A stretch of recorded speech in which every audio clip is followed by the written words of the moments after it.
Welcome to a 1-0 edition of Double Fries No Slaw for the first time since 2016 and the first time in this show's history. Florida State football is 1-0. We are here on the last Sunday of August 28th. Week 0 has completed, and the Noles pick up a big win, 47-7 against the Dukes from Duquesne. Richie, I would ask this, but I already know. I've never been able to ask you this to start a season before, but how has your weekend been? I feel pretty undefeated. And it's a great weekend. Obviously the game, it's Duquesne. We don't want to take too much from it, but it was nice to sit at home and watch a game. And TJ, you were there and just have the game play out the way it should have, right? The way we expected, to where there was no stress. The game was never in doubt. And Florida State is 1-0. And I cannot wait to get to New Orleans with you and Harlan and everybody else next weekend.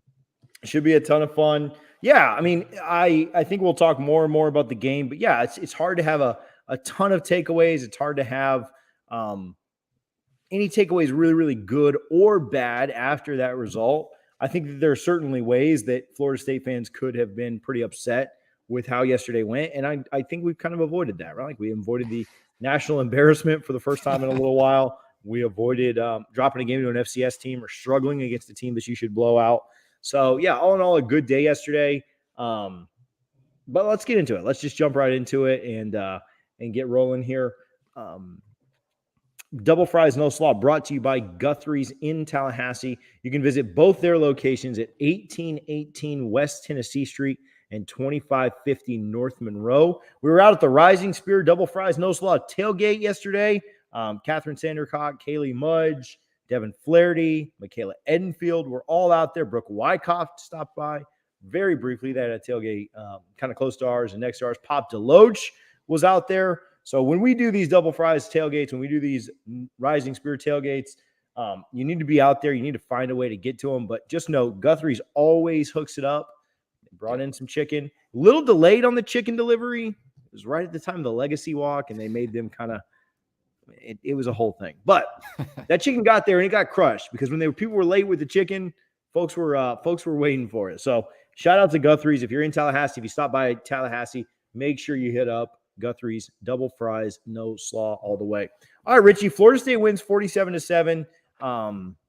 They score on every possession except for the last one and the one with the turnover, right? So we'll take that out as well.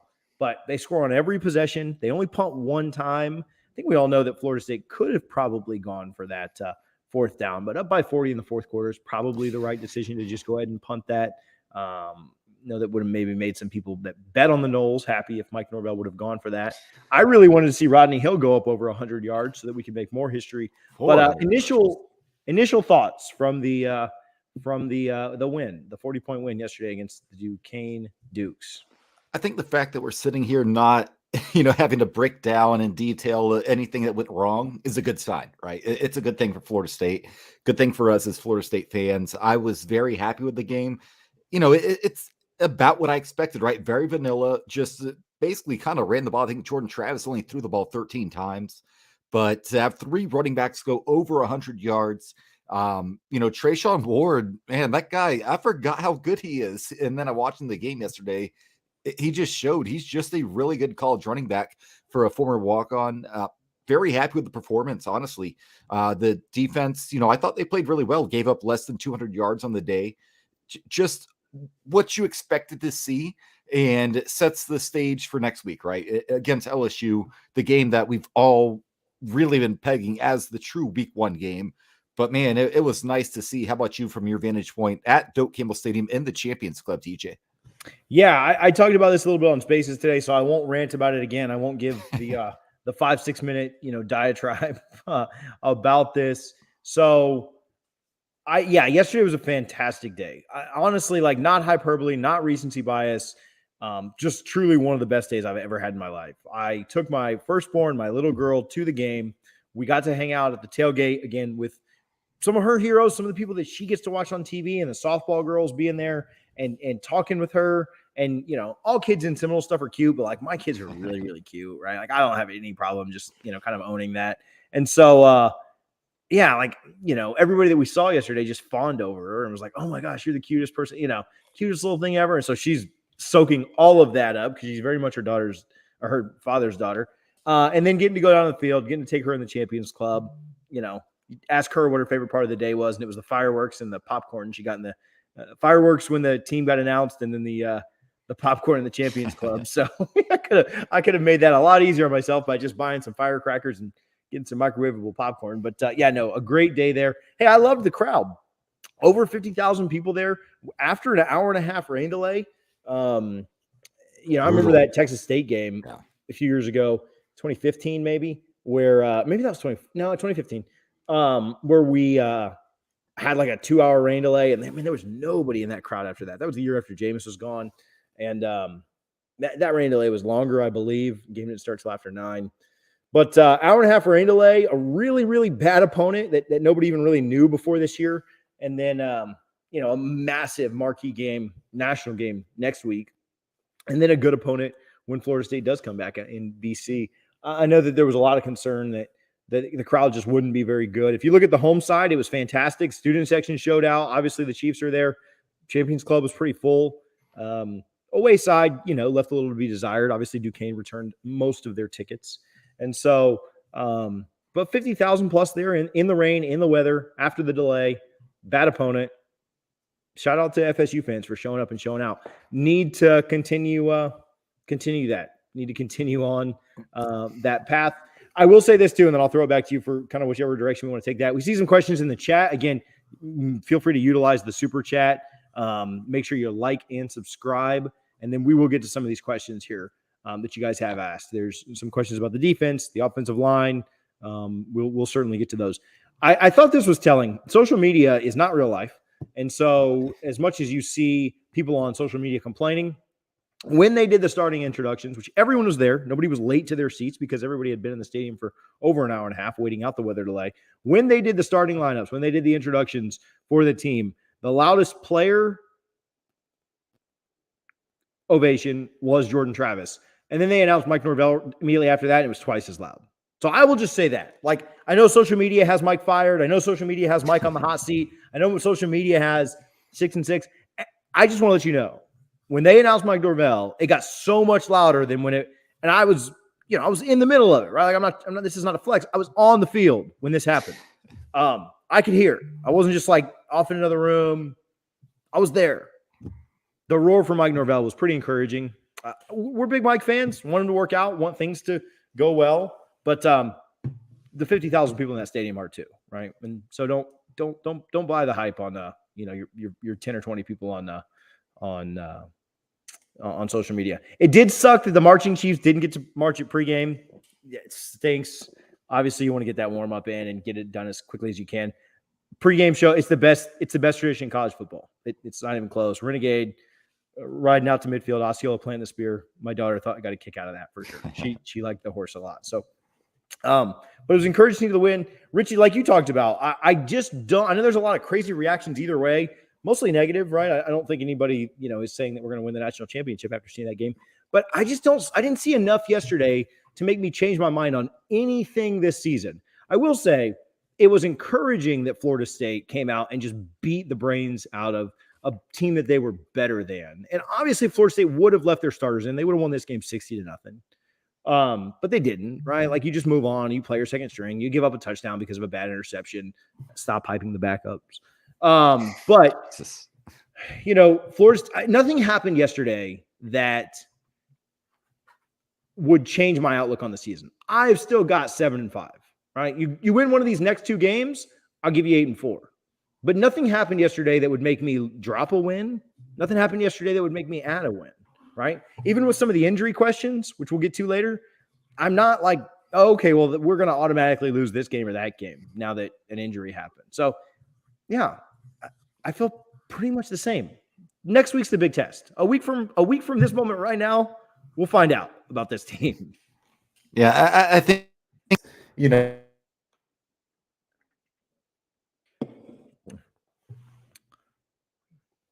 Richie, you're on mute. You somehow got muted. I didn't hear any of that. I said between this week, right, coming up against LSU and then Louisville the following week, the most important 2-game stretch in Mike Norvell's career, right? It's not even close. But to your point, TJ, I think, there wasn't a lot I thought we would take out of this game, right? It just, you hope to show up, stay healthy, get out with the win, don't make it harder than it needs to be. And I think that's exactly what this team did. I know there's got banged up a little bit, but for the most part, you didn't have Jordan Travis didn't go down with an ACL or anything, which would have been really bad, especially when we talk about the backup quarterback situation here in a little bit. But yeah, it's nice to have a home opener to play out the way it's supposed to, right? You get a tune-up game, which is exactly what this was. And Florida State did what they were supposed to. They won the game, like you mentioned, TJ. They scored on their first 8 drives. It was never in doubt. And that's kind of what you wanted. And, in recent years, Jacksonville State last year, Jacksonville State the year before, Samford, we were losing to them for a while, a couple of years back. So just to come out and in the game play out the way it should have from start to finish, that was huge for Florida State. They got their reps in, and I cannot wait to get to New Orleans next weekend, TJ. No, going to be a ton of fun. Okay, I see Grant here. Grant, I'll give you a little shout out. Sorry that you guys weren't able to march. It's going to be your first time marching. You will get a chance when BC comes back. Man, I have no plans to come up for that BC game, but we'll see, man. Like that atmosphere was amazing. So we win these next 2 games, I'll go up to BC. I'll hopefully Carrie didn't hear that. But shout out to you. Shout out to the marketing chiefs. We love David Platt. We love Dr. Wilson, who directed the band. I'll say this. When you guys were playing the national anthem, it was raining. And I looked down at my daughter, and she had her hand on her heart. And I looked around, and everybody's singing. You guys were playing it. And I teared up a little, and I pulled my glasses down like that. All right. So that's it for the sentimental stuff. You guys crushed that. The shout out to marching chiefs. We love you guys. Okay. FSU is a little banged up after this. We'll talk about this. Offensive line. This was something Ryan had a question here on the offensive line. Harlan, if you can find that and throw that up. Question on the offensive line health. So I've been told, and we'll see when FSU releases their depth chart tomorrow, but I've been told that Maurice Smith should be back for this LSU game. That was the expectation 7, 8, 9, 10 days ago. Yeah. Right before the depth chart was released, I was being told last Friday, that Smith would be out for this game. No reason to play him in this game. Let him get a little bit more healthy. You get the extra day because the game's on Sunday, and then you get Smith back for LSU. Washington going out is a little worrisome. Now, he never went inside the medical tent. He was just kind of behind the tent, stretching, getting a little bit of work in, getting a little done here and there. But that's worrisome, right? I like Gibbons at center. I think he does a good job there. The problem is I like Gibbons at left guard too. Yeah. So if Gibbons is in either of those spots, I feel pretty good. Now, I like where Florida State's at. Problem is then you have to pull somebody else up to play that left guard position. And you keep chopping away at that. Estes had a nice game. I know my buddy Pops is a big Estes guy, not Pops Deloge. But I think the offensive line will be fine. Obviously, losing Lyles for the entire year makes the margin of error a little thinner. But I do think the offensive line will be okay through this. I think Washington. I would expect both Washington and Smith to play this weekend. I'm a little more confident in Washington. I think that as soon as Washington just got nicked up just a little bit, which we may hear more from Mike tomorrow afternoon in his press conference tomorrow morning, probably 11 a.m., I think is when he usually goes. But I think as soon as he got nicked just a little bit, there was no reason to put him back in, right? You could have played Armella last night if you needed to, and he'd have been fine. And that's not a shot at Armella. Julian Armella walked by me yesterday in full pads, bro. It's a big dude. He's massive. Oh my goodness, that kid is. At first, I looked at him, I was like, oh, that kid looks like, who is that? That looks like Armella. And then he walked by and he got a little closer, and I was like, holy crap. And then you're like, he's true freshman huge. Oh my Lord, that kid is massive. Yeah, he's going to be a good one for a long time. I think Washington will be okay. I hope Smith is back. Let's see what. Man, he's big. Man, guys, I was crazy. You know who I used to think was massive was Josh Sweat. Josh Sweat was a huge human being to be around. I haven't been on the field in several years, but the last time I was around the Josh Sweat time. And he walked by me. This is when the media could actually go out on the field and stuff while stuff was happening.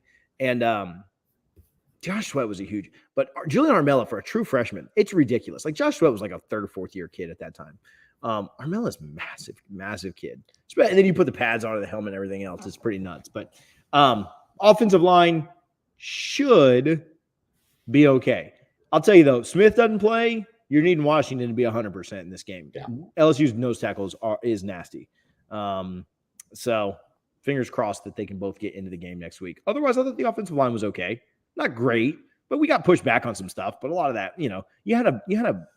Did you see Sinone's tweet? There was a walk-on played the entire fourth quarter, right?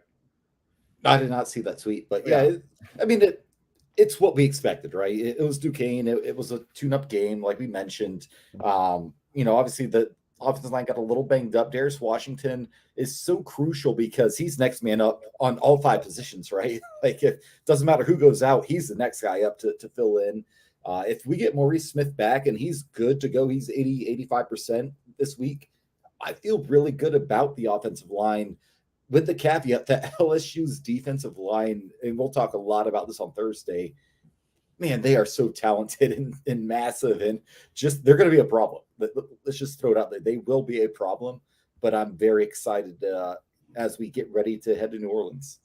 Yeah, no doubt about it. So another injury that was that happened on Saturday that I spoke about a little bit in the spaces today, but I was on the sideline when the guys were running by, and Winston Wright ran by, and a bunch of people were asking like, "Hey man, when you back? When you back?" And I just said, "Hey man, we need you back. Like, let's go. What's going on?" And he said 2 to 3 games. All right. Okay. So okay. Right from the horse's mouth, directly from Winston Wright. Like, that's not me. Like, oh, a source told me. Yeah, people always get mad. And they always want you to, if you tweet something that's kind of vague, source, they want you to reveal your source. And anybody that's ever had a source, which I really don't have good sources, right? Like, I was literally just standing there when he was talking.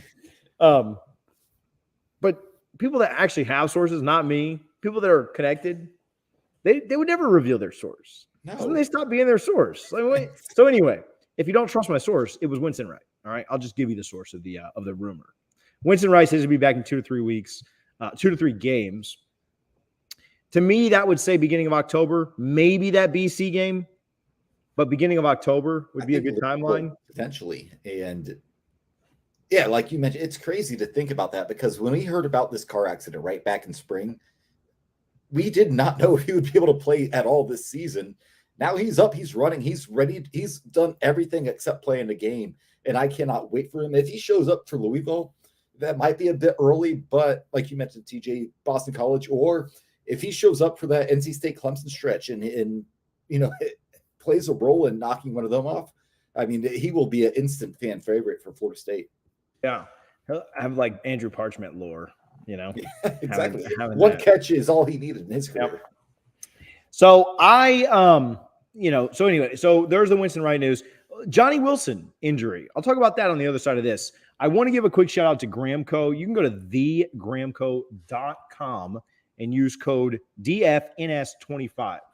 Whether you want gummies, vapes, pre-rolls, wake and bake coffee, whatever you're in need of, the orange hard candy, they've got seltzers coming soon. They've got a new green apple gummy flavor that's going to be fantastic. Not going to say I've done R&D on that, but you guys know that that's going to be fantastic.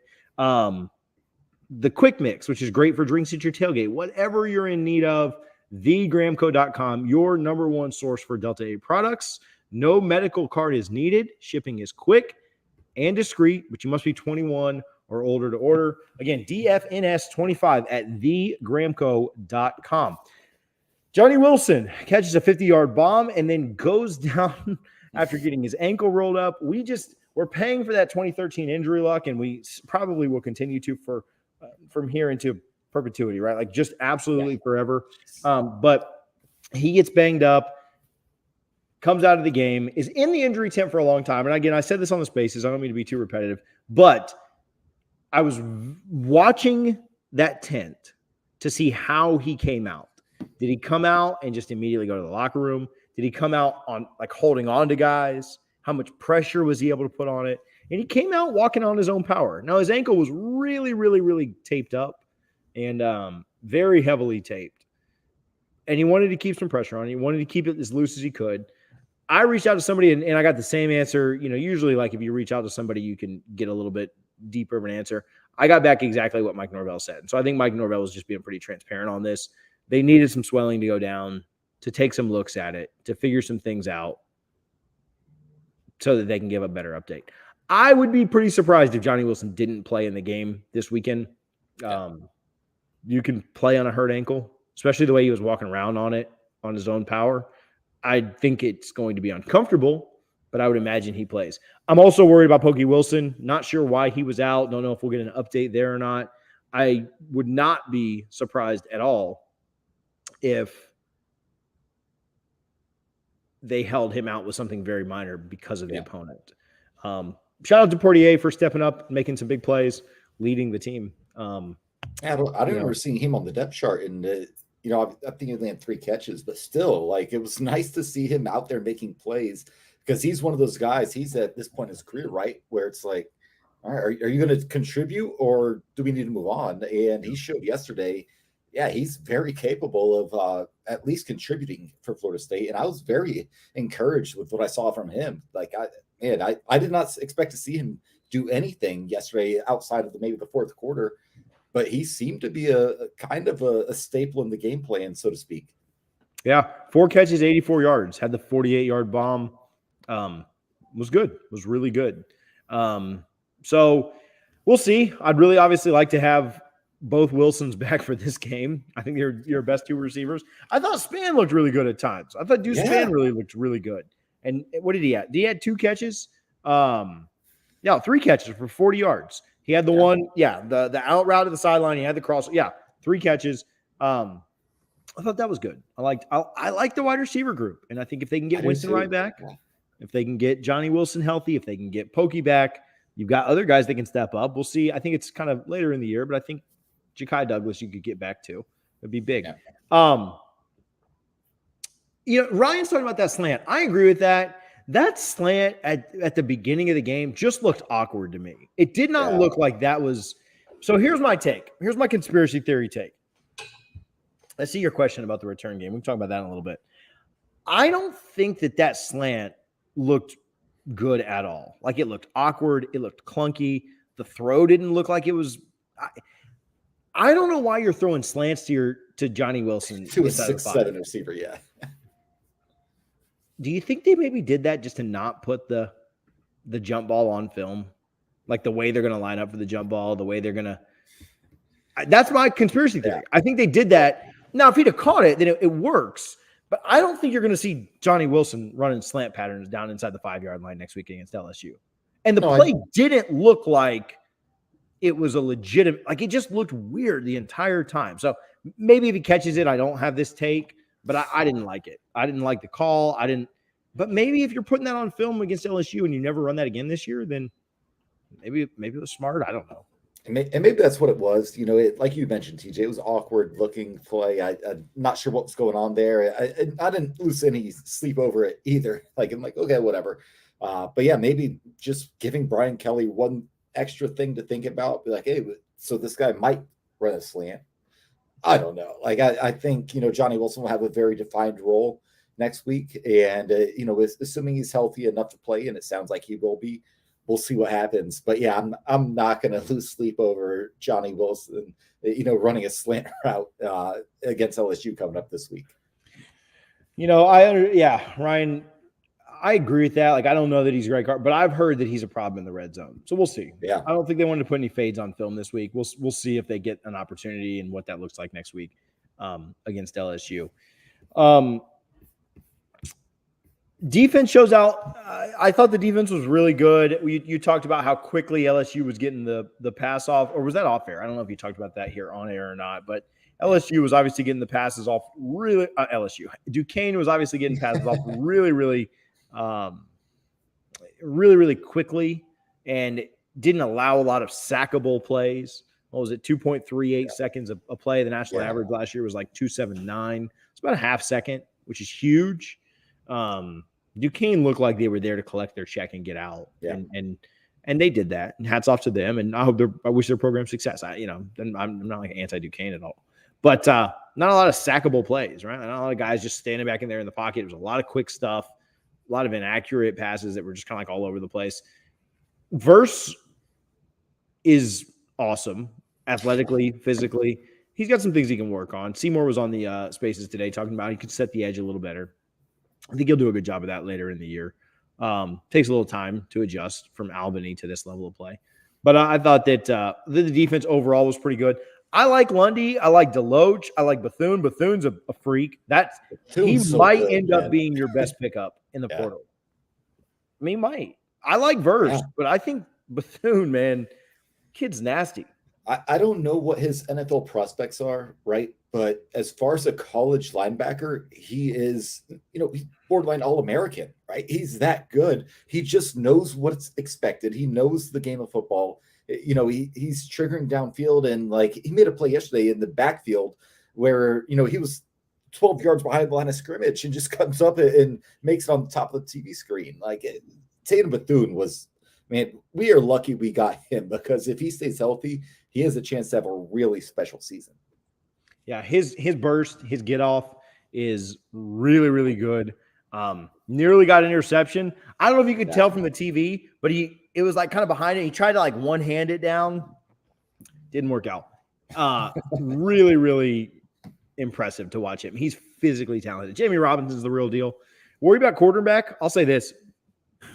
If Omarion Cooper doesn't play next week, which again, maybe they were holding him out because of the opponent. If Omarion Cooper doesn't play next week, I've got slim thoughts on FSU actually winning that game with LSU's wideouts. A lot of guys running free for Duquesne. A couple of drops that Duquesne could have made into big plays. I think they need Cooper back a lot. It lets Robinson back off to that safety. Robinson was playing up in the slot a lot just because of confusion from Kevin Noles, who's somebody I was really high on this year. But without having your best cornerback there, it puts everybody else out of position, and I think that can be pretty tough. So I think Cooper needs to get back. I think Cooper might be the most important person to me to get back, probably more than Johnny Wilson this weekend. Maybe I'd say Maurice Smith first, but I might not even say him, because I think you can get by with Dylan Gibbons at center, and you move some guys around. I think you can get by with Robert Scott. You've got Turrentine and Bless on the other side, Gibbons in the middle, and then you move who played at guard yesterday? Who started at guard for the Seminoles? No, Estes came in. You could put Estes there. That's not who started, but I'll look it up real quick. FSU football. But I think you could now. Obviously, if anybody goes down in that, I think that you would be kind of in trouble. Dimitri Emmanuel. So you could leave Emmanuel at right guard. You could Bless Harris there. You could put Jazz Teen over on the left side. You could put Jazz Teen on the right side and move Emmanuel over to the left. And you could have Gibbons snapping. Like, I'd be fine with that offensive line. I don't think it's a great offensive line. I think it would work. I think getting Cooper back is going to be massive. LSU's best player is a 5-star wide receiver, Butte. And if Cooper's not on him, I ain't got a lot of faith in us shutting them down. Right. Luckily, he has Jaden Daniels to throw him the ball, right? Like Keyshawn Butte is, I've seen him mocked as high as the top 5 pick in the draft this year at Jacksonville. The guy's legit, and we're going to talk about him a lot on Thursday as well. But yeah, you need to be at full strength of that defensive secondary to have a chance, because he is a guy, luckily, again, they don't have Joe Burrow coming through that tunnel. But man, Jaden Daniels isn't terrible. And again, Keyshawn Butte is so good, potentially a top 10 pick in the NFL draft next year. It's going to be something as we head down to New Orleans coming up here in a few days. Yeah. If you guys are watching this, if you're listening to it, if you can go ahead and hit the share button, hit the subscribe button, and the like button. If you have comments and stuff, trying to get to some of the comments in here, of course, you can always utilize the super chat as well. We appreciate that. But yeah, feel free to comment any questions, trying to get to some of the stuff that you guys have in here. Hey, I took my daughter by Garnet and Gold yesterday. The best thing about taking a 4-year-old to the game, which there are some pros and cons to that. The best thing is that she gets excited every time she sees the Seminole logo. Well, every person in that stadium was wearing the Seminole logo.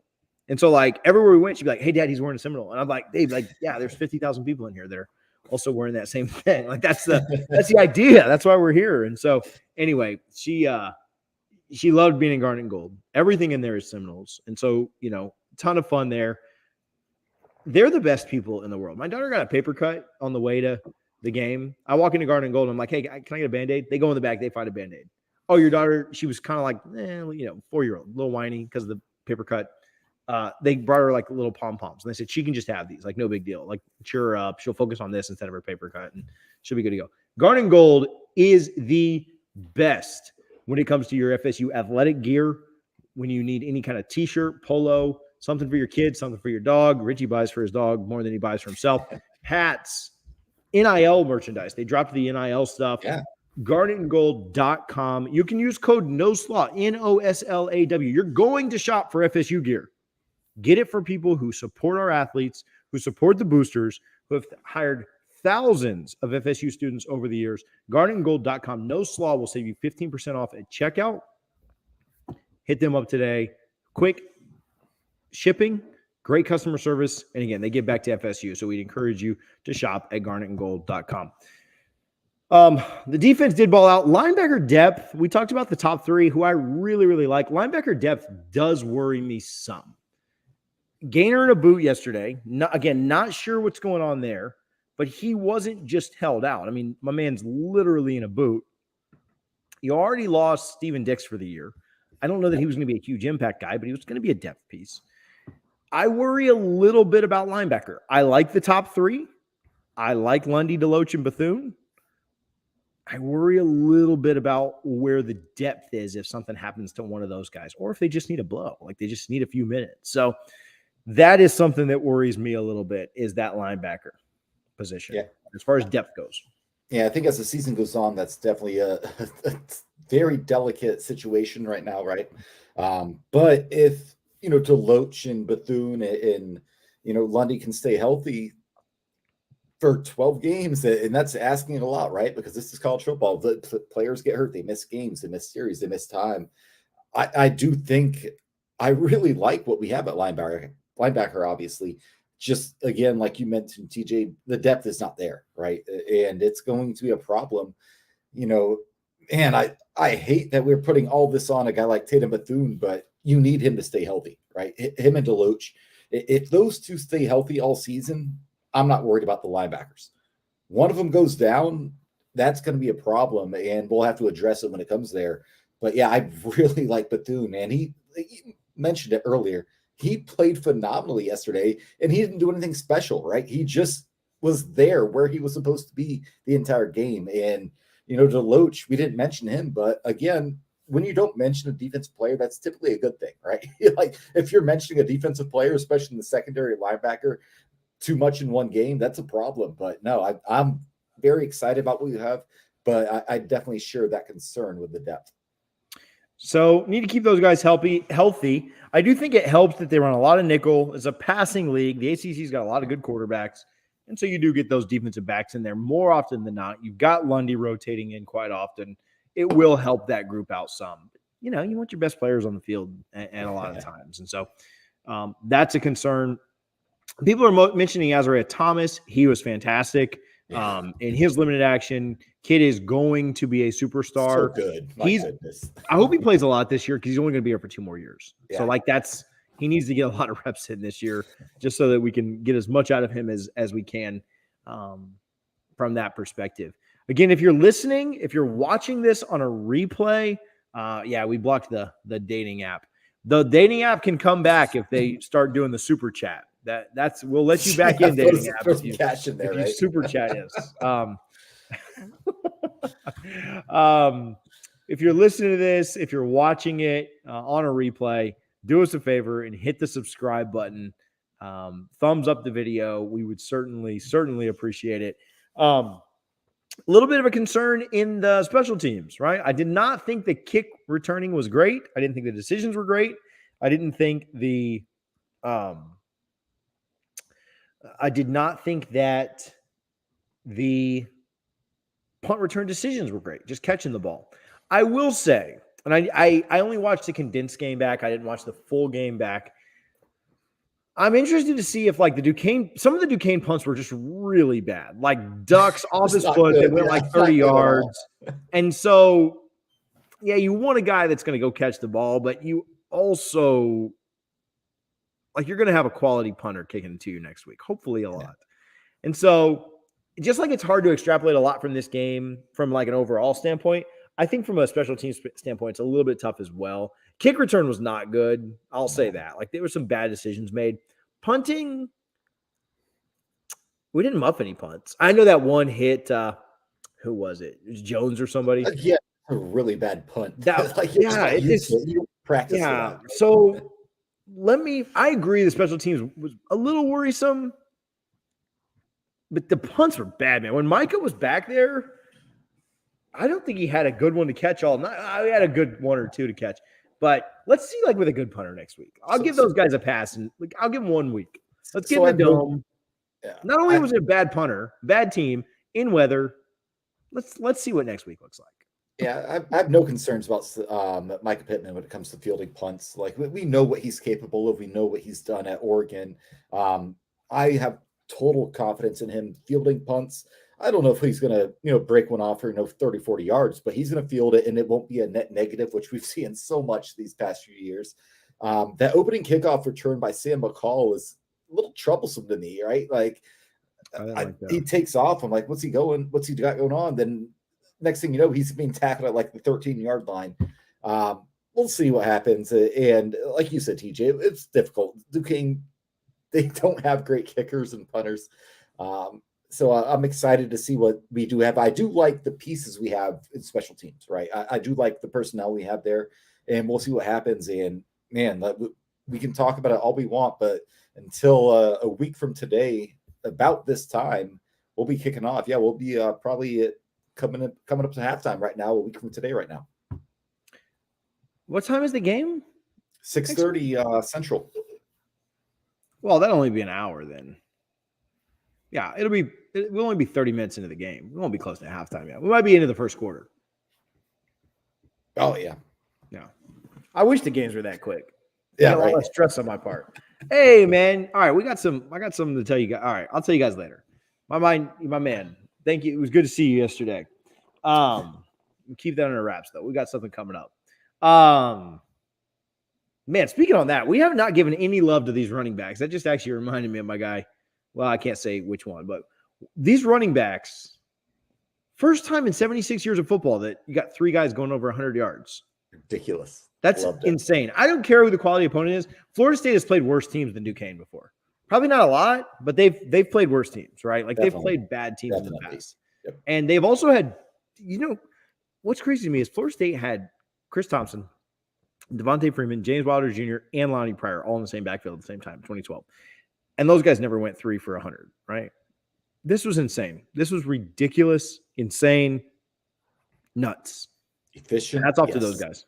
Everything you expected. And, I loved it because, Trayshawn Ward was kind of the forgotten man, right? In spring, he just does what he's supposed to do. So he didn't get a lot of the hype, a lot of the talk. Everyone was hyping up Trey Benson, right? Which, for good reason, we saw that, especially the one where he was, damn near tackled in the backfield and rips off a first down. I don't know how he pulled that off. But, yeah, Trayshawn Ward, Trey Benson, and Lawrence Toafili, you truly have a 3-headed monster. I think all 3 of those guys could start at the majority of ACC schools. It was just so much fun to watch. And early in the game, it was almost like I'm looking at my wife. I'm like, I guess we're just not going to throw the ball today. We're just going to run it. And guess what? That's all you had to do. And I think that's exactly what Mike Norvell, Alex Atkins wanted to do. They did not want to give LSU a whole lot of stuff, but they definitely gave Brian Kelly a lot to think about when it comes to defending this rushing attack, because I think it was over 400 yards on the ground, which is just ridiculous. Again, we know the opponent, we know it's Duquesne, but I really like our backfield, DJ. I like the way it looked. Okay, I want to talk about this. Jordan Travis looked really good. 11 for 15. We talked about at least one of those incompletions was a drop on kind of a weird play. Again, didn't love the slant down there in the red zone. I did not think, and I don't ever want to get on here and just bash a kid, but I just did not think Tate looked like he was ready for the moment.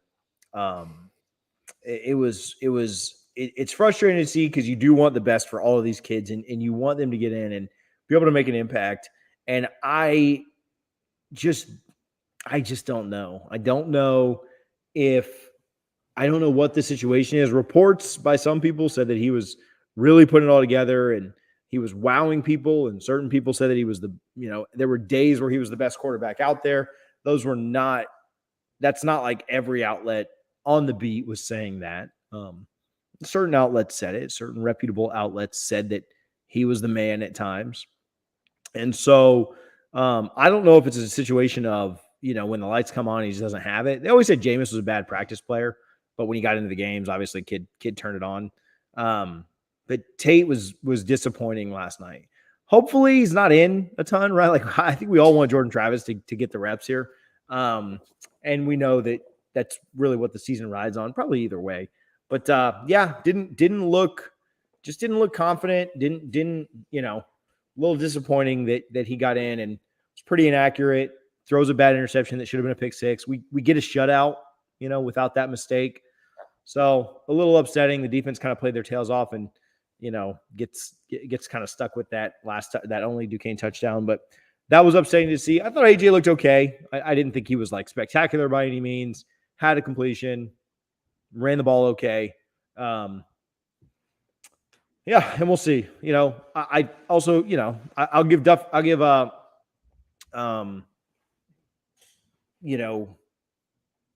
I'll give Tate a little bit of a slack and just say that trying to be kind.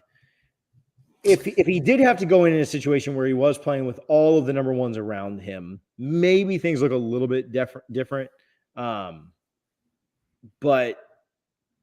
I don't know. It just didn't look good. It didn't look good. It wasn't like just one play. It wasn't just the interception. The interception was really bad. But it was upsetting, and it stinks because you want what's best for the kid. You want to have a decent backup if something is to happen with Jordan. And I don't know that Florida State's in that position right now. I'd be very interested to see. Like if Jordan was to go out, I think they're just going to go to Tate to hand the ball off. But that stunk. Because again, you want what's best for the kid. Like I'm not trying to sit here and bash him. Wasn't very good last night, though. Like at the end of the day, he just wasn't very good, right? No, other guys made mistakes. Other guys weren't very good either, but it stinks. And it does because we've heard, going back to spring football, even fall camp last year, right? In practice, he seems to really put it together. And that's not just one specific outlet, sharing that information. It seems to be the consensus that he's really good in practice. And then that, he gets on the field in Doak, whether it's a spring game, whether it's Georgia Tech a couple of years ago, whether it's yesterday, just not good. All right. And unfortunately, I think Florida State needs to move on from Tate at this point. And, AJ did not get a whole lot of burden yesterday, but, he's kind of the guy that we need to be, next man up because if, God forbid, Jordan Travis goes down for an extended period of time, this team's in trouble if Tate's taking over. If the Tate Rodemaker that we see in takes over, right? If the Tate Rodemaker from practice report shows up and just plays lights out, that's great for Florida State. That means we have a really good backup and we're in good shape. But I'm not banking on that right now. Yeah, no, I agree. I will say, I'll say that I think you've seen certain outlets report that a little bit heavier. Then you've seen other outlets kind of report that. I think the consensus that you really saw is that Tate's highs are really high, but his lows are also really low. Like there's just no consistency there at all. Certain outlets kind of disagree with that and have called him the best quarterback in camp at times. And so you just gotta, like with anything, I think you have to just kind of go with what the majority is saying. And if one outlet is saying something that's a little bit outlandish or a little bit too good to be true, maybe you got to question some motives of why everything is so much sunshine and roses, right? We're pretty positive. We're a lot of sunshine and roses, but you don't pay us for this. We can be free sunshine and roses. So anyway, so stinks there. Hopefully you can kind of put it together. Yeah, we got comments on the Winston Wright video. I'm again, I'm not hearing 2 to 3 games. The kid told me 2 to 3 games. So I think that would be massive. Richie, I don't have much else, man. Florida State gets a win. They score on every possession. They get a stop on every possession outside of the interception and then punting on the last drive of the game. And they look good doing it. They beat a bad team and they beat them soundly. They did what they were supposed to do. Yeah. They haven't done that in a long time. Spread finished at like 41 points. They won by 40. That was All right. wild. Vegas is good. So speaking of Vegas, the line for LSU hasn't moved. Still 3 points. So Vegas hasn't reacted at all to this game yesterday. You shouldn't either. Or should they? Yeah. You should just live your life and enjoy beating a bad team the way you're supposed to. 1-0, baby. 1-0. Let's go. 1-0. Any shout outs before we get out of here, Richie? Yeah, shout out Brooks Koepka into the Florida State Hall of Fame. I saw he was at Doak yesterday, TJ. Yeah, I was a little hanging jealous. out. My little bro crush was going on, but happy to see him get inducted. Well deserved. Yeah, I was telling Brooks about you yesterday. I was like, man, I got a buddy Richie that'd be pissed if he knew we were hanging out right now. So, no, you know who I did see? I saw Drew Carter down the field. He walked right by. Really? Like, hey, Nice. So that was cool. So he was neat. So, hey, yeah, shout out the tailgate. We will be in New Orleans on Sunday. You're not going to miss this tailgate. We had a great one with Rising Spear. Hey, if you haven't donated to Rising Spear yet, risingspear.com, go sign up today. Sign up and be a member. I don't care if you got $10. You got $10 a month. Help the program. Go sign up, be a member. You need to be at the tailgate with us in New Orleans. If you're watching this, if you're listening to this, shoot us a message. If you go to rollupnetwork.com and click on merch, it's the first item there on the merch. Get a tailgate ticket. Come hang out with us. We're going to be having a blast in New Orleans on Sunday before we go into the game. Food, drinks, shade, private bathrooms, DJ, everything you want. Some content. Heard some softball ladies are showing up. Going to have a good time at the tailgate. You're going to have the whole softball team potentially. No, not the whole softball team, but we'll have a few of them. Some of you guys' favorites. We'll be there in New Orleans. Thank you guys for watching. Again, if you're still on here watching, click the subscribe button. We're almost at 1,200 here. So we've grown a lot over the last 2 months or so. We've gone from about 500 subscribers up to just short of 1,200. I think we're at 1,196. So there's a few people in here watching live. I know that people watch on the replay. Hit the subscribe button. Get us to 1,200 tonight. And we will be back on, I don't think any pop-ups this week. Maybe, but I don't think any pop-ups. We'll be back on Thursday for a preview show, previewing the LSU game before we all head to New Orleans and beat that Tiger tail. So we'll see you guys next time. Until then, go Noles.